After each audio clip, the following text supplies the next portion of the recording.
Well, hi and welcome to my shop here. Today is August 1st. It's a whole new month. A whole new month. Holy smokes. Okay, and what is happening here? So first of all, my video posting has fallen behind on this project, so I'm posting videos now of work I did a few days ago.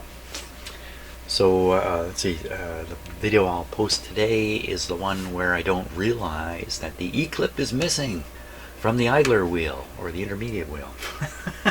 Hey, let the cat out of the bag, but that's okay because this bag will stay closed. I won't post this until the others are posted, so.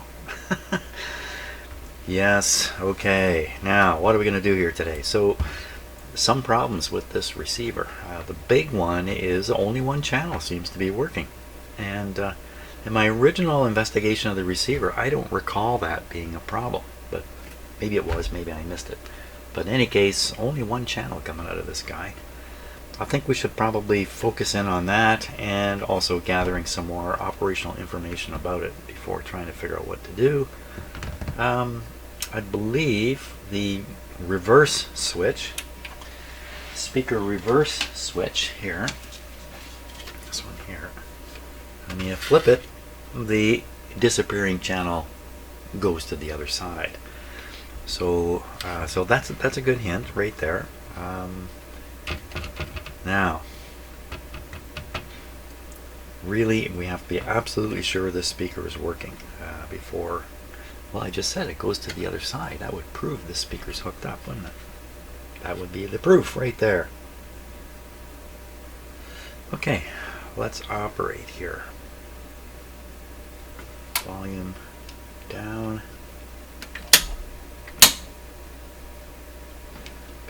On.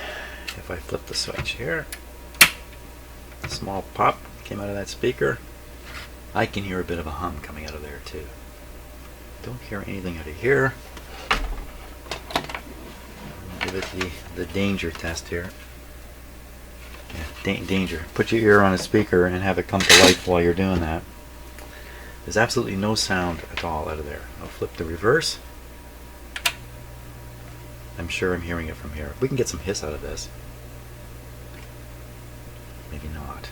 We need this lever. You know, this is interesting. In this center position here, where none of these switches are in a selected position, the receiver is basically dead.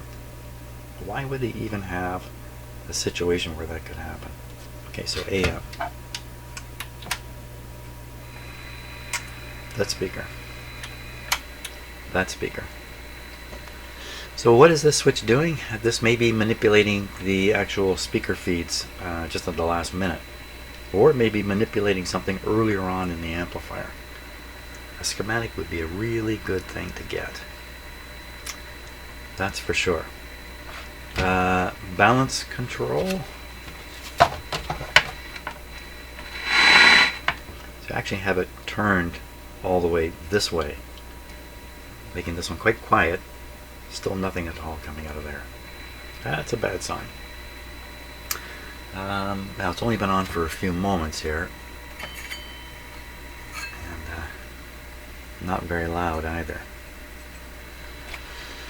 So if we operated the radio for a while, some heat would build up in here, and the difference in the way the heat's building up might further indicate something about how it's operating. But that's not going to help me right at the moment. Okay, so we know the speaker's connected because it came on. We need that schematic to examine the reverse switch. You know, it's also got speaker off here. External speaker, headphone jack. There's a headphone jack here. Headphones. Yeah, let's try this out. Okay, only I get to try it out. So probably cut the speakers off. No. So that's why we can turn the speakers off. I'll put the headphones on myself. It's one channel. Okay, so I go speakers off. Okay, so I'm just listening with the headphones. Only one channel is working. Sure. And balance. Yeah. Nothing whatsoever in the one channel. Does this reverse thing actually reverse the... Yeah, it reverses the headphones too. Wait a sec. Now, you know what's happening? I'm getting this speaker operating on the headphones, and that speaker operating over there, and I'm thinking I'm hearing stereo. So she's a one-channel beast. Okay.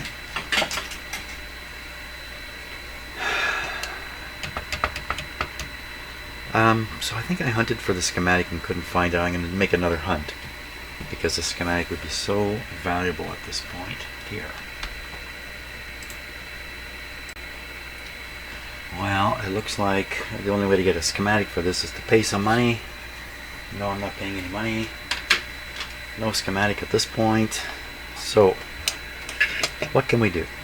Let's do a little tracing here. See if we can't figure out how far the signal goes. Okay, so I gotta get things set up a little bit here. Okay, so what we're going to try to do is pick up the signal. We'll use a signal tracer. You know what, I'm going to use this one up here. This one you can't quite see.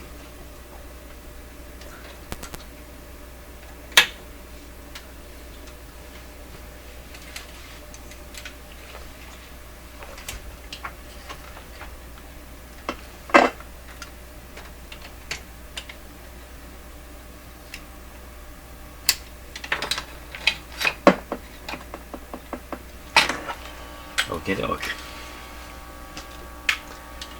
Now, I should turn this guy down before we get surprised by it. I think we can just ground on the chassis. Sure, you can see big soldered stuff to the chassis all over the place. So we'll ground on the chassis. And here are the 4 output transistors right in here. We'll try to we'll try to find one that's working, so we know what it should all sound like on the signal tracer. And then we'll see what happens here.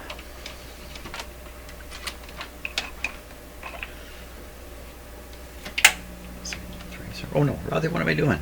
Other signal tracer. Jim, come on. Try to think consistently for even a second or two. Not switched on. Let's switch this on. Okay, one speaker producing the hiss.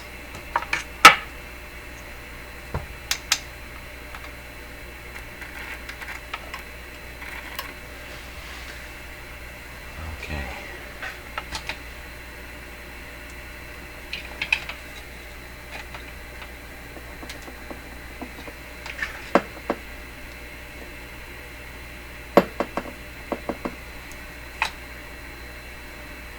Now, turn down the stereo here, so I barely hear it. Okay, don't know how loud this will be. Not very loud. Lots of pops when I do this. There's the sound. Sound in the middle here. Oh, jeepers. Is it really that loud? Turn way down. Could be.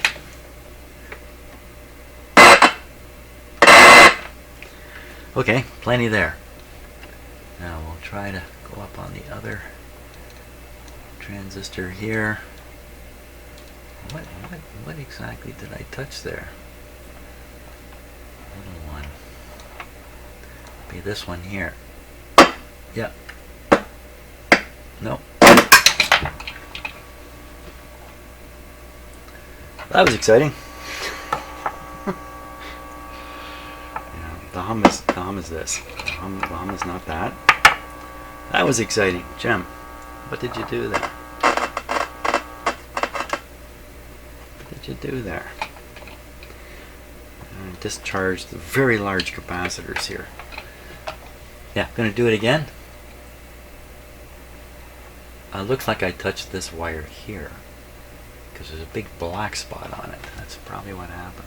Look at this thing. It's actually all metal down there. That's not the best deal, is it? That's not the best deal.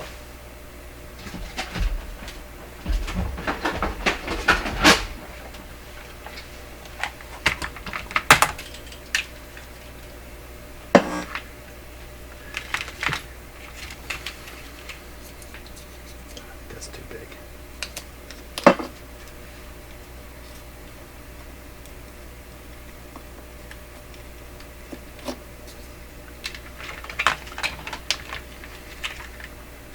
This part up here.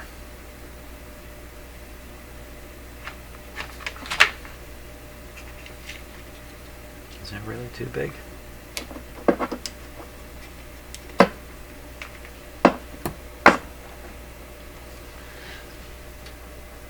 Let me just switch that off for a sec.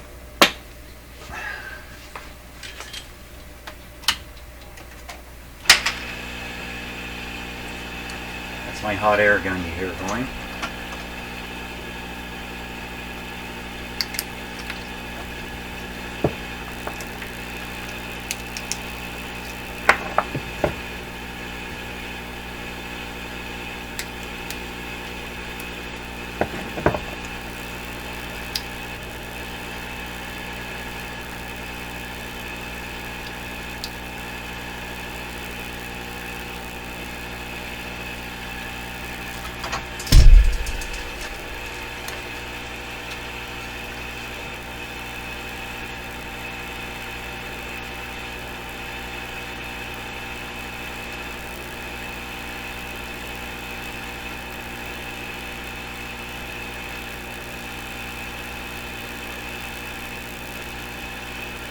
I'm going to leave a big chunk there. Maybe I can trim that away.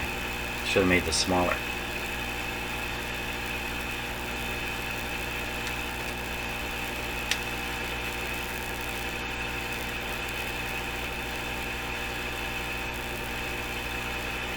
It's not bad. Okay.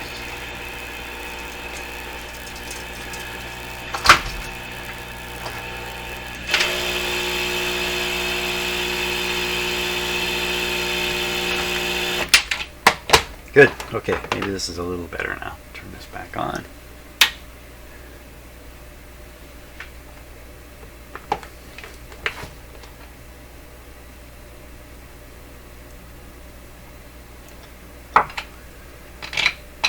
And this is still on, right?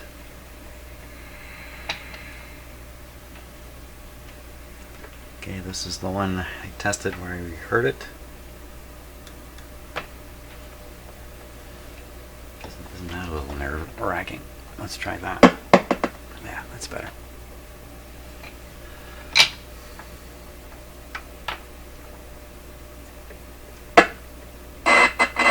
There we are. Now we go in for this one. Up here, trying not to short it. What if I go on the other end of the same wire? You know what? The same spot is over here. Likewise, if we follow this wire, this green wire, oh,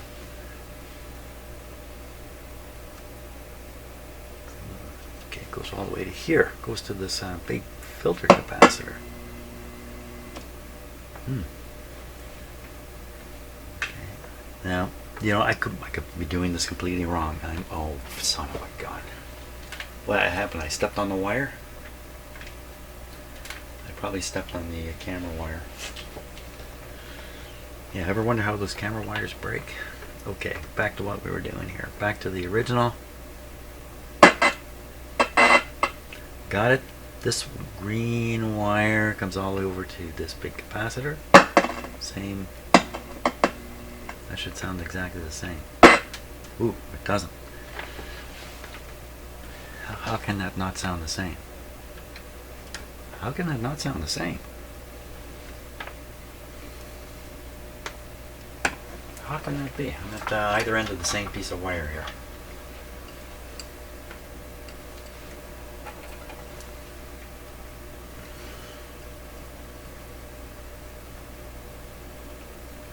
F's. Oh, no I'm not.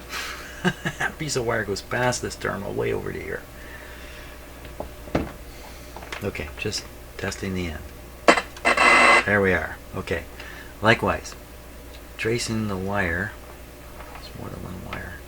One wire. Trace it correctly.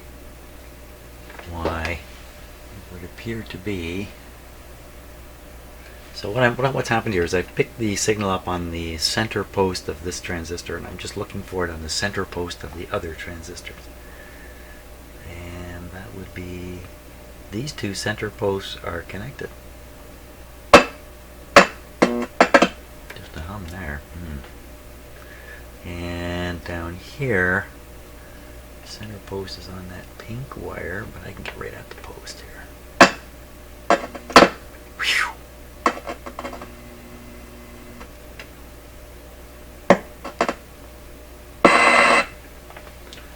So far I found only one terminal on the transistors that actually has the signal on it.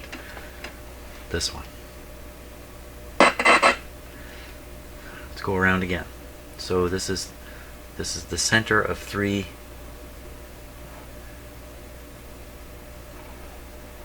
terminals. So these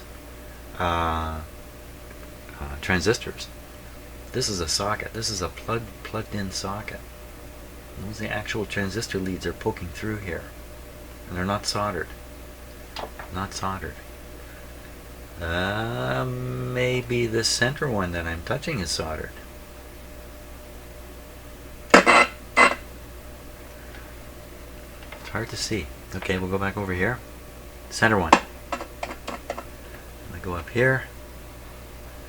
Center one. No shorting. So the big clicks and pops are from DC voltages sitting on here, and I'm charging this thing up each time I touch it. And then the last one was the same as this one, in that the center. So now we'll try the other terminals. So we'll go to the one that the transistor appears to be working. Center, bottom, top.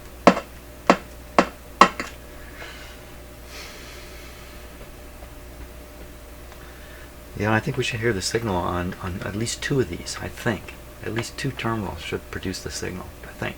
Let's go over here. And here. And in the center. Just a hum. And we go up here. Trying not to short anything. Now, that was an interesting sound.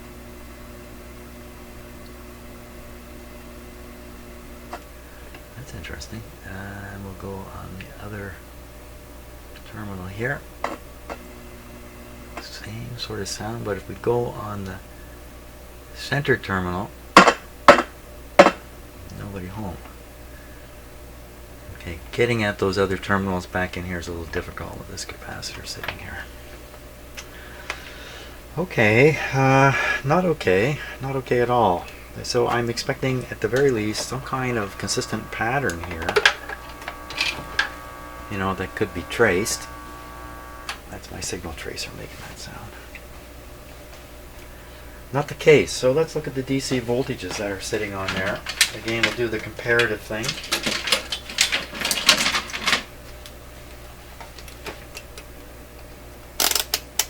The first thing you want to be suspicious of, I guess, in an amplifier like this, when it doesn't produce sound in one channel, is the output transistor has failed.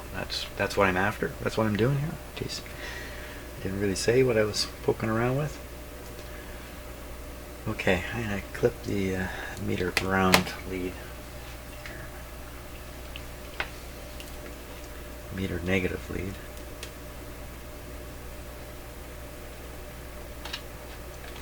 You know, and I'm always thinking like vacuum tubes, because that's what's pounded in my head these days. So, how much want to bet I'm going to find? Never mind. Just, come on, ignore yourself. Here we go. Starting with one transistor, the one that makes some sound.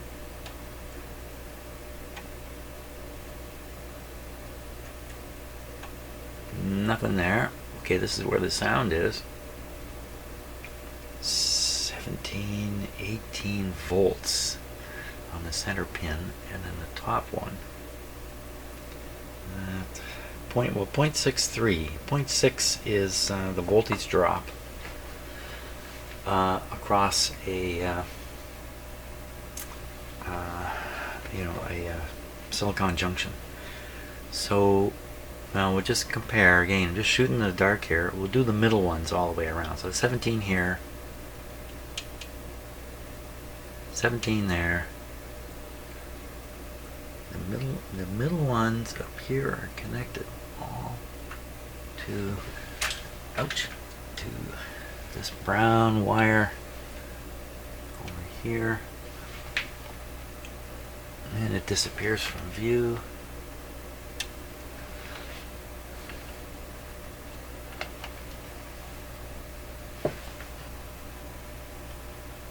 Okay, I see it.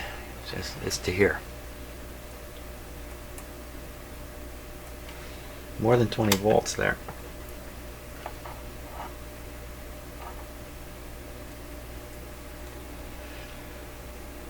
$45 volts there.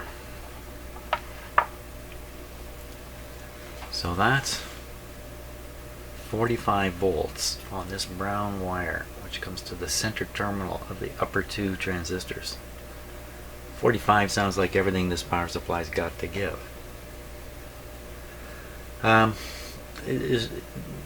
I might make the bad guess that the center terminal is the base of these transistors. That would be nothing but a guess.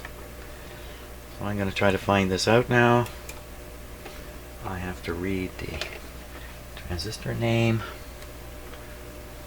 Let me do it this way.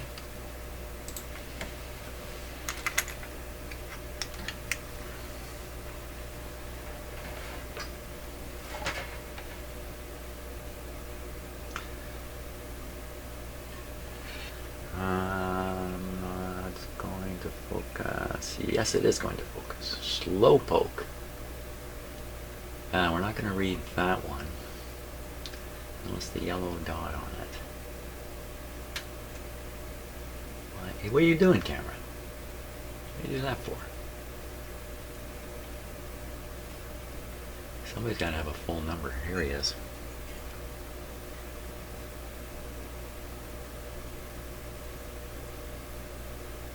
I guess this is a difficult area for the camera to figure out what to focus on. 740? Would that be the number? 0052-02 doesn't sound like it. 740 doesn't sound like a number either. Son of a gun.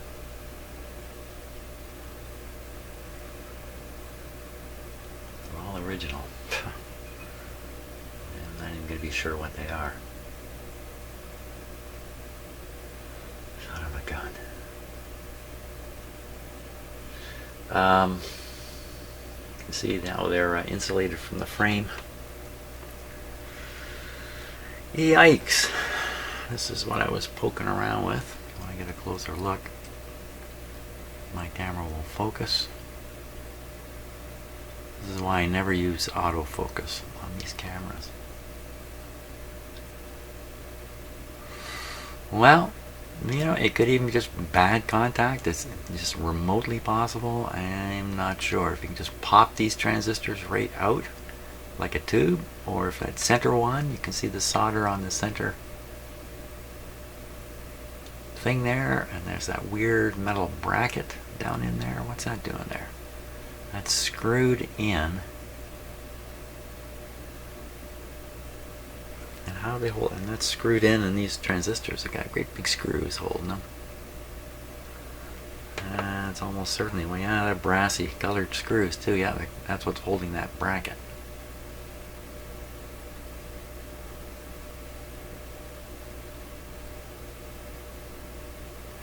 And that center terminal, wait one cotton picking second here. Now that center terminal is picking up the shell, I think.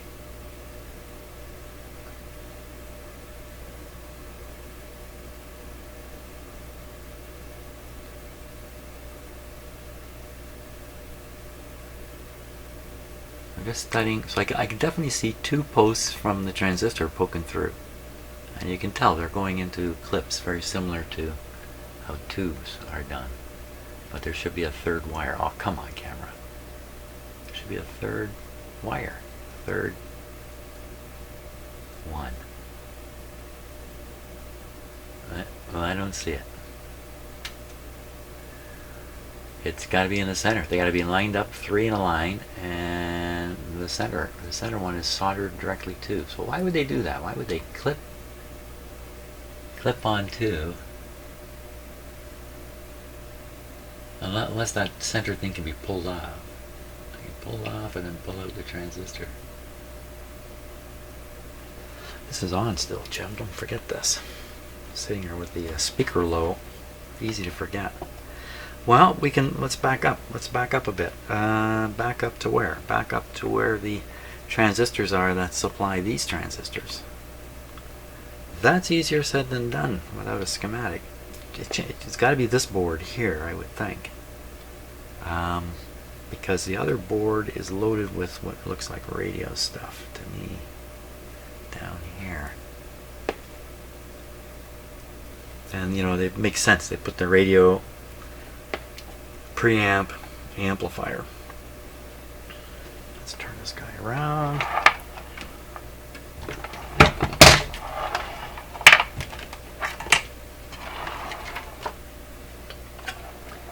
No, that looks like a radio. That looks like a radio, that's for sure. I said this was the preamp. That's the radio sitting right under there. Now, what's this other stuff down here then? That's going to be the preamp.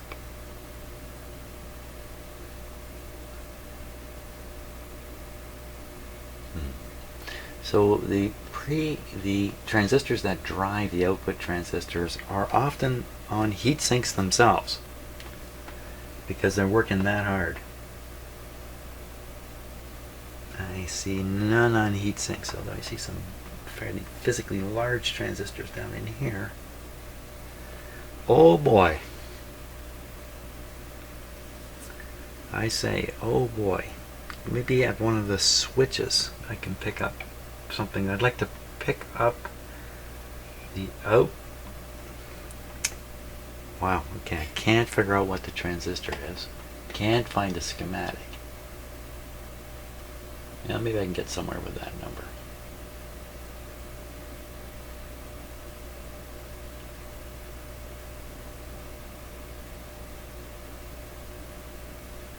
See, if I were a supplying transistor, I would be just right down in here, but that's definitely all radio stuff. You say, well, can't the preamp be on the radio board? Well, it can be, but then what good is that other circuit board way down yonder, way down there?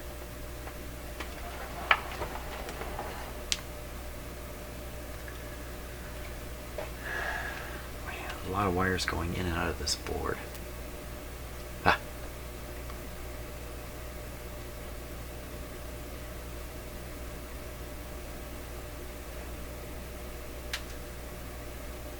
Oh my gosh, got volume control we could look for. We don't know where it is in the circuit, but look, the volume control is on this board.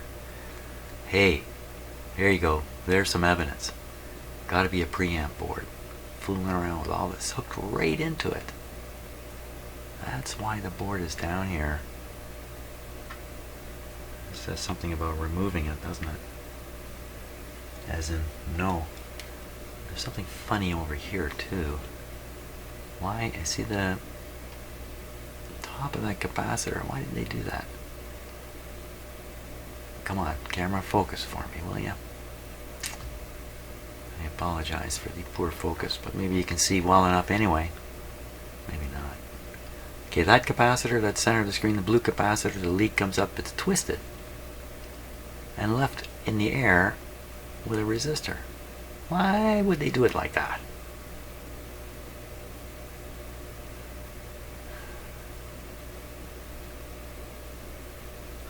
Okay, so preamp board and volume control. The volume control is way down here. This is the volume control. These controls have long shafts, so oh, that's me turning it up.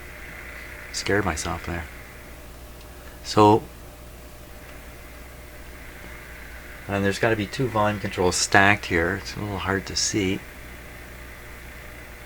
Oh, there's a back. There's a tab. Yeah, there's another one up in there. Yikes. And then right up on top of the board are components. It's all really blocked from view by the way that they've structured this. Blocked from access. It's not a very friendly arrangement here. Oh man. Look, again, without the schematic, it's poking around here. You might find things, but I don't really know how to understand them. So what happens if I poke in here and I find one volume control has no sound on it? Well, then I know it's just further up in the circuit, but I don't know where that is. I'm really quite lost. I really do need the schematic. I may have to spring for it and buy it. Or is this problem just some minor thing? It's something stupid like a dirty volume control. Then I can fix it quite easily if I just assume that. Yeah, I haven't exhausted all the easy things to try before getting into the tough stuff. So the volume control is right there. Fat chance it's in trouble. I mean, you really would expect to have some scratchiness or something. Only once or twice have I found a radio with a volume control that is not working but is completely consistent at the same time. I'm not even going to spray stuff in there. I don't know which one to spray of the two of them. No reason to think it's going to work or help. I don't like doing things like that, really. Spraying stuff may not be necessary. So I'll make sure the balance control is all the way in favor of the silent speaker. Okay, it's in favor of the silent speaker. We shouldn't even hear that, potentially. I'll turn the volume up, way up. Absolutely nothing coming out of there. We're in trouble here.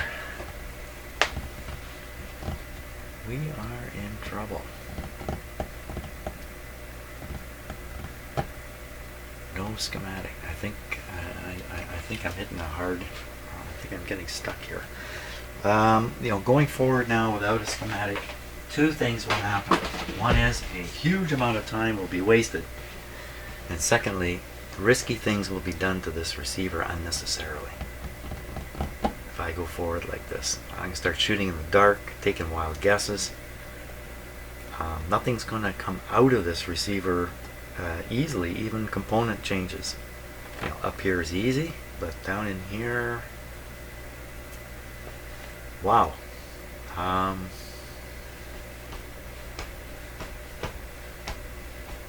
What am I overlooking? What am I not thinking of? Injecting signals. Injecting signals. I'm not thinking of that. What if we inject a signal?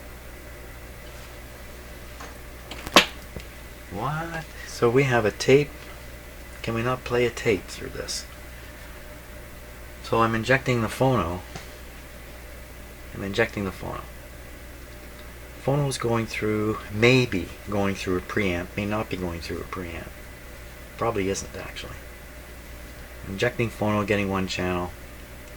What's the use of injecting phono, injecting a signal into the tape? It's the same thing. The problem has to be much further down. It can't be at the input side of things. It's got to be more towards the output side of things. I don't know what to do. I must get a schematic. It's got to be that way. Well, thanks for watching to this point. This could be the end of the show for today. And then I'm going to talk with the owner. I may purchase this schematic, and this will have to go away for a while the mail does its thing. So, whoops. Thanks a lot for watching to this point. Well, as luck would have it, the owner had a copy of the service manual. He sent it over to me. We're going to take a look at it in a moment. I did find the operator's manual on the internet, so let's go through that. It's pretty quick, and then we'll take a look through the service manual and just sort of build up some familiarity with that. So first, the operator's manual. Here we are. This covers two models. The model that I've got is this one down here. Just in reading through the manual, I realized this is a stereo demodulating FM receiver, so it will produce left channel, right channel, and when it decides to decode stereo, when it detects the 19 kilohertz pilot, that's really what goes on. It turns a light on, I believe a light bulb right behind this symbol here. This weird looking symbol that doesn't mean anything to me, but I think that's the stereo indicator light. So that's an important thing to realize. It can do stereo. And this is just a quick look inside the operator's manual here. This isn't going to help us too much at all. And there you are. Antenna. What's it say about the antenna? Your stereo set is equipped with a built-in ferrite rod antenna shielded for interference-free reception of AM broadcasts. I don't know what they're talking about here. Shielded? What are they talking about? You can't shield an antenna. The built-in FM antenna provides satisfactory reception of local FM stations in weak signal areas, and external antenna will give improved FM and FM stereo reception. So AM external antenna. In areas where interference is high, connect external antenna to AM terminals. I got news for you. You hook up an external antenna, you're going to get a lot more noise these days. And so now here's the thing. Here's all the versions of this T13, and here's the T14s. The one on my bench is one of these T14s. Which one it is, I don't know. They're claiming the record player is different than the one I have here on my bench. A 3500, a 4000 series record player, and the one that's come with it is a dual 1009. Could it be a replacement? Could it be somebody swapped it out sometime in the past? I don't know.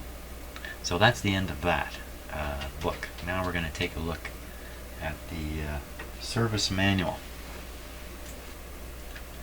Okay, so we're not going to read this entire manual. It's quite extensive, and we're just going to go through it, get familiar with what's in here, and maybe hesitate on a few places in here. Service data. Here we are again. It's that same chart, and yeah, the turntable that's here doesn't fit this chart.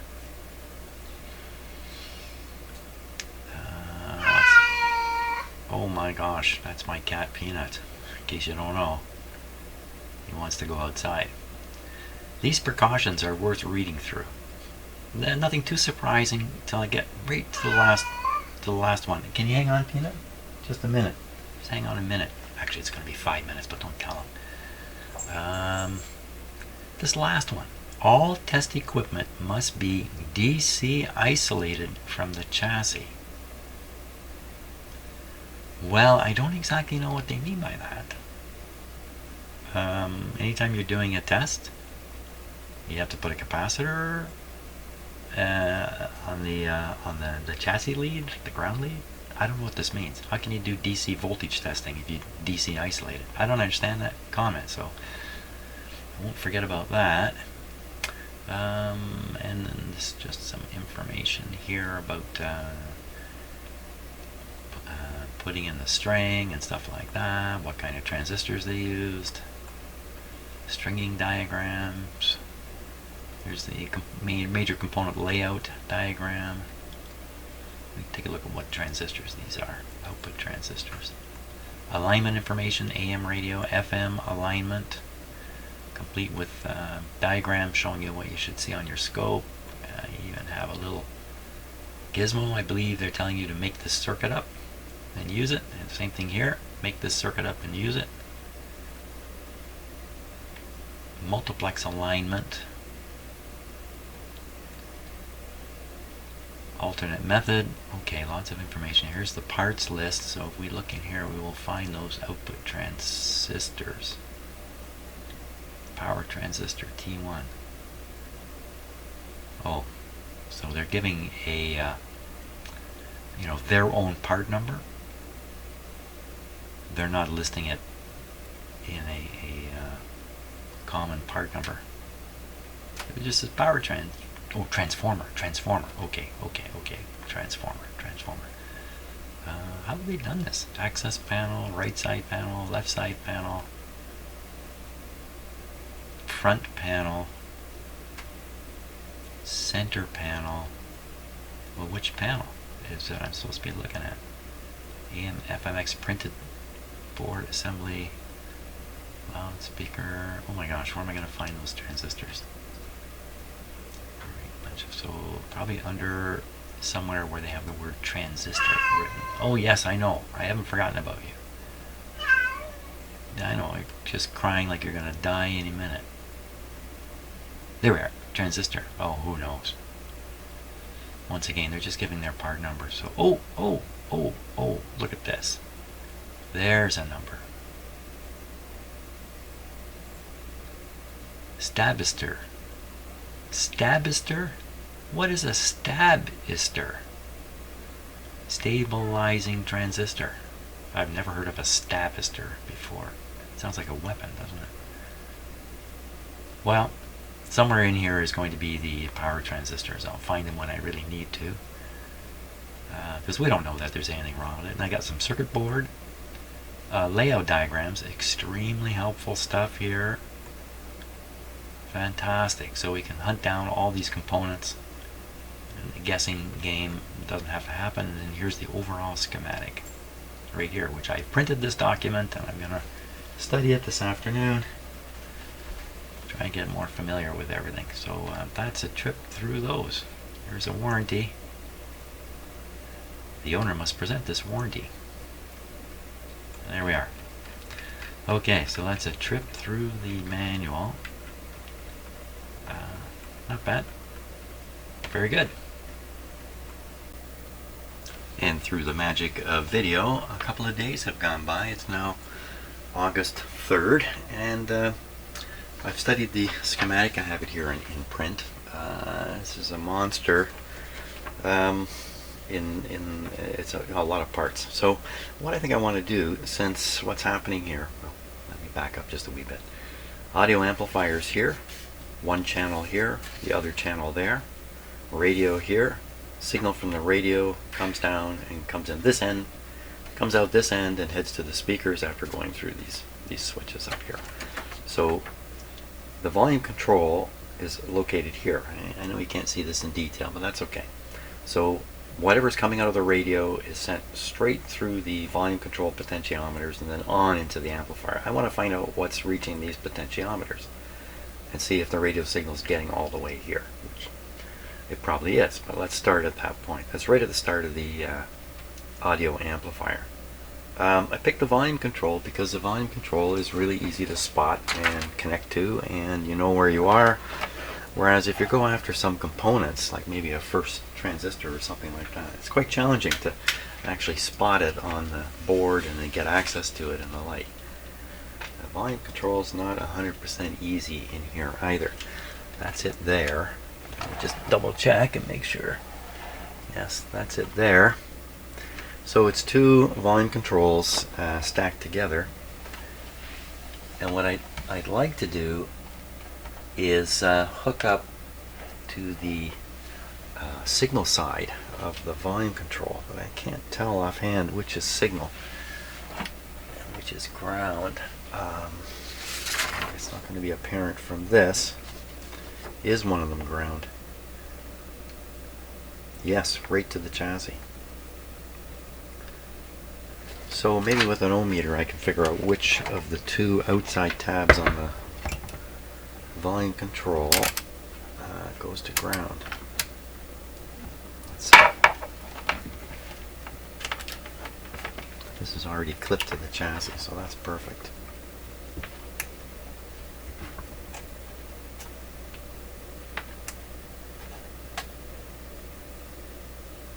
Zero.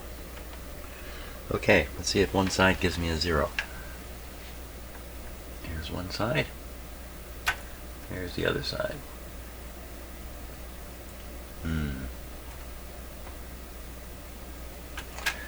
It's not helping very much. I need the volume control rate at an extreme. No, it wasn't. It's kind of in the middle. That's a bit of a drag. Let me put this right down to 200.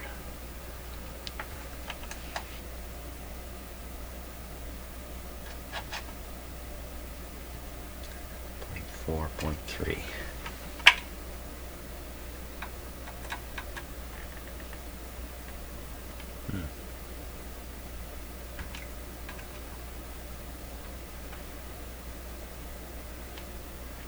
Yeah, I may have taken a bad reading before. I may have shorted the reading. Let's go to the other side.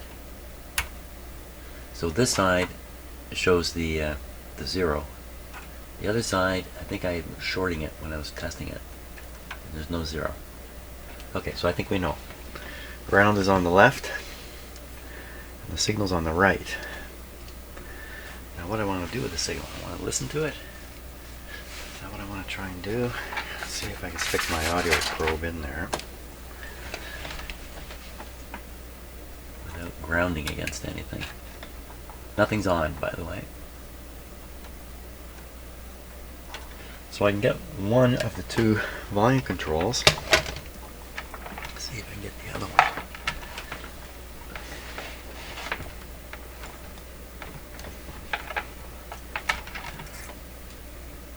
So what I'm going to do is I'm going to bring out 2 clip leads off the volume control inputs, and so there's a warning in the manual for people like me, technicians, and it says extreme caution must be used when making connections to the chassis. So always turn the unit off, make the connections, and turn the unit on. Now that's kind of a standard practice, but you can't do that too much with tube equipment because the tube's up and down in temperature, delays and all that kind of stuff. But transistorized equipment, there is no delay with it coming back on, so there's no hassle to the person doing the work. So I'm going to try to follow that procedure. They right out and said failure to do that can damage the transistors.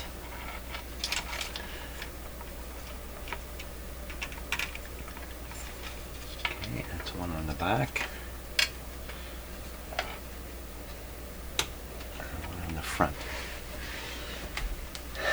So what should be here is the full volume coming out of the radio. Let me just turn the volume control down a little bit. Okay, we'll put the power on. Are we all set for that?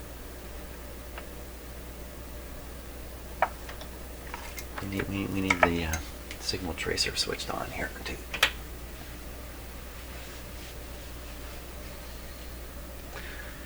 Okay, power on. A little pop comes out of just the one speaker.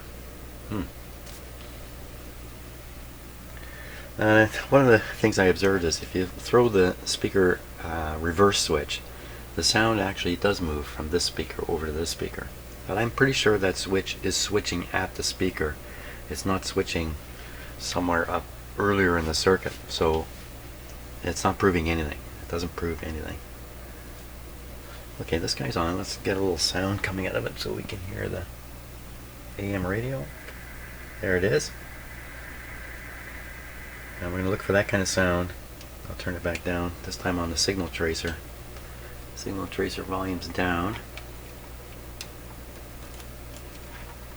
Okay, I'm going to turn up the signal tracer here and what do we hear? Oh boy, that didn't work very well. Oh, no ground on. Okay, I've made the mistake. Power off. We'll attach the ground.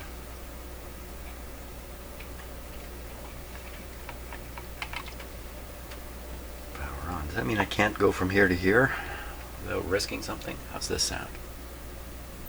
Sounds pretty quiet. Power on. Well, clearly that's the radio. And we'll try the other channel. No, this can't be a problem. Shouldn't be a problem. And what do we hear? So that proves that the radio is producing 2 channels worth of sound into the front end of the 2-channel stereo. Nothing coming out. So somewhere between the start and the end, something's going wrong. So now we want to move up into the circuit further and kind of just see what we can hear.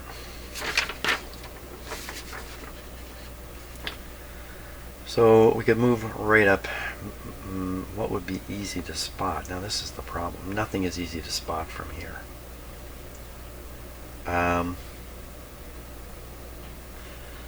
So all the parts should literally be 2 identical tracks of components. What to say? Look at the circuit board. I should see a symmetry between all the components and their layout, indicating which ones are like these, left and right, left and right. That's my thinking. I can't see anything there right now. Pretty hard to see. So yeah, trying to figure out. Now there was a capacitor and a resistor combination where they'd taken the leads and twisted them and then just left them airborne. What are the chances that's actually a test point? I see there's 2. There's a left and a right of that kind of thing going on. Is that a test point? I could just stick the audio probe on there and hear what's there. And it would take quite a while to figure out. Well, it wouldn't actually, because there's more. You know, I'm going to stop, study the manual. The manual has some layouts. Yeah. Let me get this sorted out here. Okay, just took a couple minutes of studying things, and I've discovered the balance control, which is so hard to spot. Here it is, right here. Balance control is nothing more than a pot with the center, the slider part, going to ground, and the 2 legs hooked up to the signal, either left or right. So as you move the balance control back and forth, you choose how much signal you want to throw away on each channel, and that's how you achieve the balance. Throwing away some of the signal. An unusual arrangement, really, for a balance control. So the thing is, I just got to get on the 2 outside legs of this balance control, and I should be able to hear what's come through these transistors. So I'm halfway through the amplifier, so it's a really good idea. I think it's a good idea. No one's here to argue with me, so I'm going to move the clip leads over to the balance control, which I can easily figure out. So I can get that done, and then we'll try that. I have a chance here to show you what I do to get a clip lead into a really tight spot. I can't get my fingers in here and keep the clip lead compressed, so I'm going to compress it with pliers.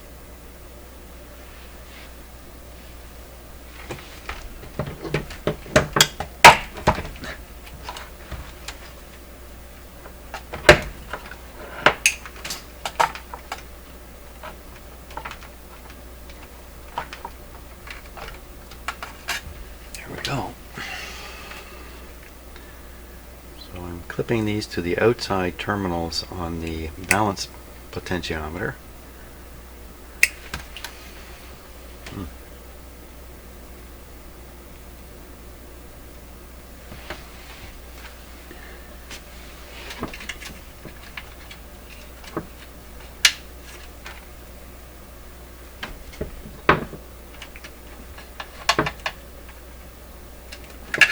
There we go.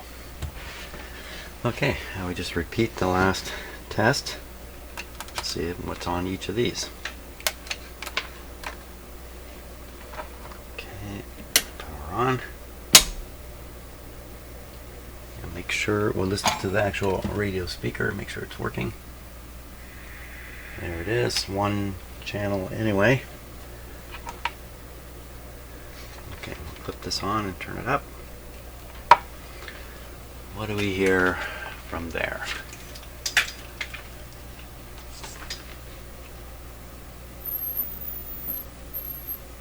Nothing. Okay. That doesn't mean anything. It could mean lots of things. Let's see. Nothing out of either. What am I doing wrong then? Because I have to have the volume turned up on the I got, you know what, I'm past the volume control, so I need the volume turned up. Okay, we'll turn up the volume here. Okay, so you hear a little bit coming out of the radio speaker.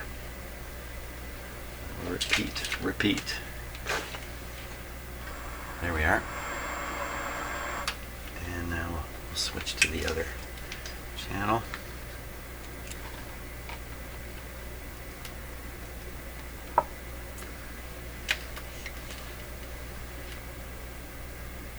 Nobody. We found something. Nobody home. Now think hard about this. Is there a chance the volume may be all the way over one way, because I had set it that way. Let's find out. Oh yeah. There we go. It's more coming out of the radio speaker.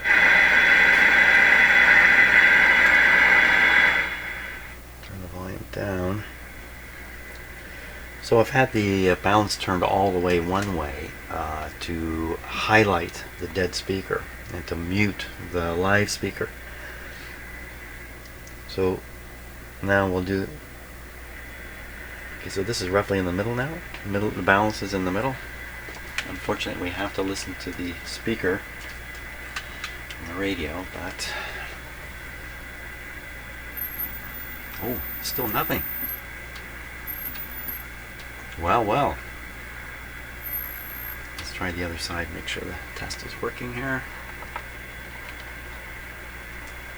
The other side. Nothing. Jimbo, what happened? Well, what have I done here? Have I done something dumb? That's my go-to. What did I do? Do something dumb? Yes, probably. Yeah, why could we not hear that?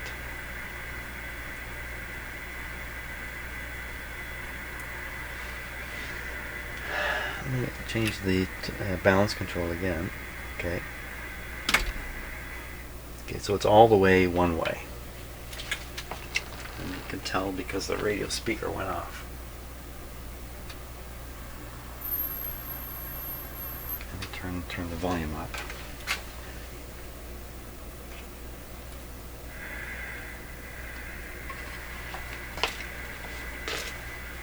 That's coming from the radio speaker.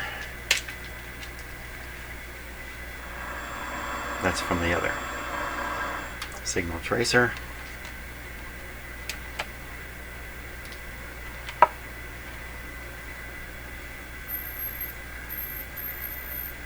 Nobody home.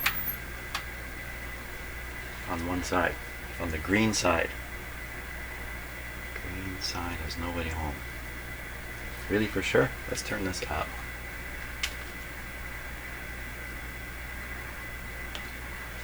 Fool around with that. Balance control a little bit.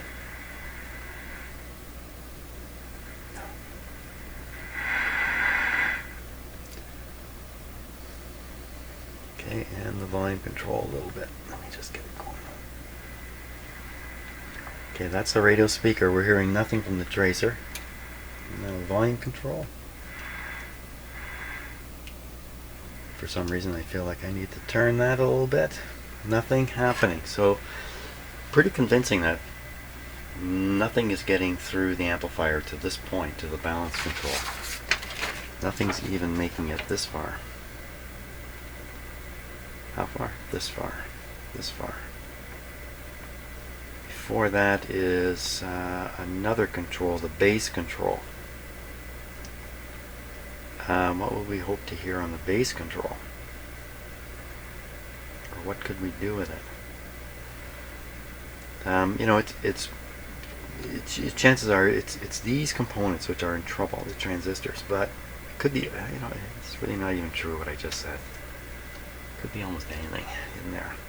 The only name of the game is to continue to trace until you really find the end point of the signal. So I know which channel it is now, don't I? It's the green channel. I don't really know. This is marked left and right. Just how helpful that really is. So I need another spot, you know, between these 2 points now, somewhere in here to check. Let's see if we can find the output right from these 2 transistors here. That'll be my challenge here. Actually, change of mind. I think I'm going to stop at this point, post what I have, and we'll get more into this tomorrow. What I managed to do is kind of localize the problem, and I think that's good enough for today. The real reason I'm cutting it short, though, is it's another fantastic, beautiful, sunny, and cool day outside. It's just fantastic, and I don't want to be in here. So thanks a lot for watching, and we'll carry on. Tomorrow's another beautiful, sunny day. Well, we'll get something done. Thanks a lot. See ya.